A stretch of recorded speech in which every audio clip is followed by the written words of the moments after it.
نحمده ونصلي على رسوله الكريم اما بعد فاعوذ بالله من الشيطان الرجيم بسم الله الرحمن الرحيم رب اشرح لي صدري ويسر لي امري واحلل عقدة من لساني يفقهوا قولي۔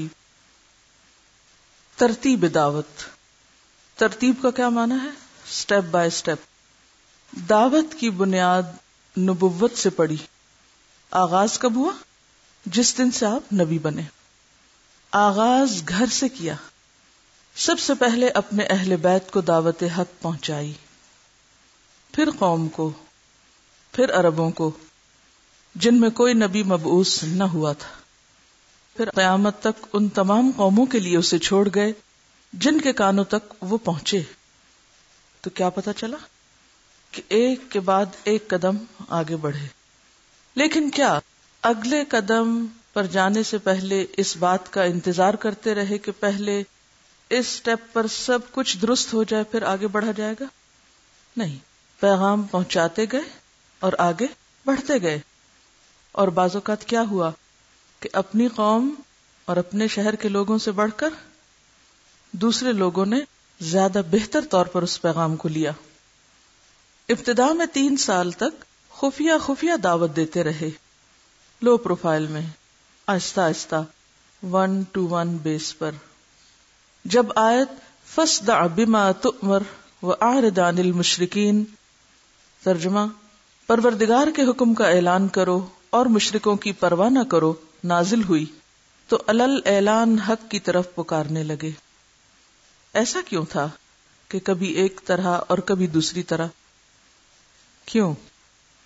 حالات کے مطابق، یعنی کسی ایک دعوت حق کا کام، تبلیغ کا کام کسی ایک لگے بندھے فارمولے کے تحت کرنے والا کام نہیں، بلکہ اس میں حالات اور ضروریات کے مطابق تبدیلی کی جاتی رہے گی، یعنی طریقہ کار اور میتھڈالوجی میں۔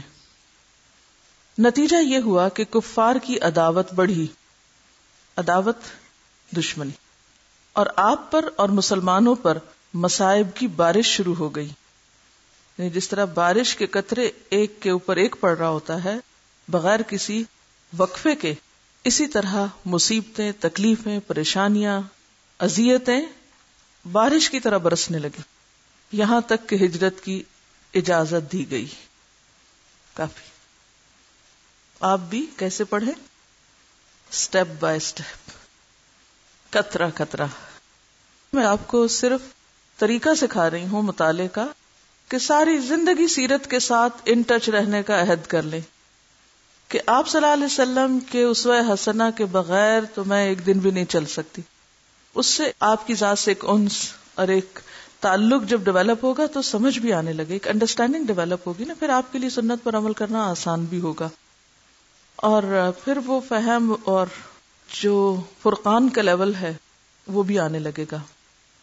اگر جتنے بھی آپ نے فقہی اختلافات اور فقہی مسائل پڑھے ہیں ان سب کا اگر جواب دیکھا جائے تو کیا ہے کہ انسان کو اپنے اندر فرقان پیدا کرنا ہے۔ اگر اپنے اندر فرقان نہیں تو کوئی آپ کو کتنا بھی سمجھاتا رہے، کتنا بھی بتاتا رہے، بات سمجھ میں نہیں آ سکتی۔ تو اس طریقے پر آپ کیا کریں؟ روز برکت کے لیے سیرت کی کتاب کھولیں، ایک سٹیپ، ایک پیراگراف، ایک ٹائٹل، ایک ٹاپک لیں، جذب کریں، سوچیں، بند کریں، اور آپ حیران کن طریقے سے دیکھیں گے کہ جس طرح آپ قرآن پڑھتے ہوئے اس کو اپنی زندگی میں جیتے جاگتے انداز میں عمل میں آتے دیکھتے ہیں، بالکل اسی طرح سیرت کے ساتھ بھی ہوگا کہ روز کی روز رہنمائی ملے گی، کیونکہ وہی کام ہے جو آپ کا کام تھا، انہی کے ہم فالوورز ہیں، متبع ہیں۔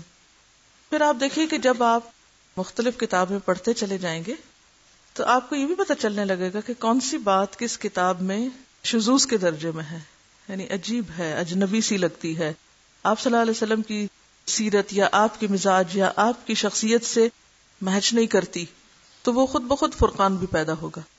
یعنی پہچان کا درجہ کسی بھی چیز میں کب آتا ہے؟ جب اس میں علم بھی ہو، گہرا مطالعہ بھی ہو، اور ساتھ پھر خدا خوفی بھی ہو کہ انسان انصاف سے کام لے، نہ کہ جذبات اور خواہشات سے۔ ٹھیک ہے؟ سبحانک اللہم و بحمدک، نشهد ان لا الہ الا انت نستغفرک ونتوب الیک.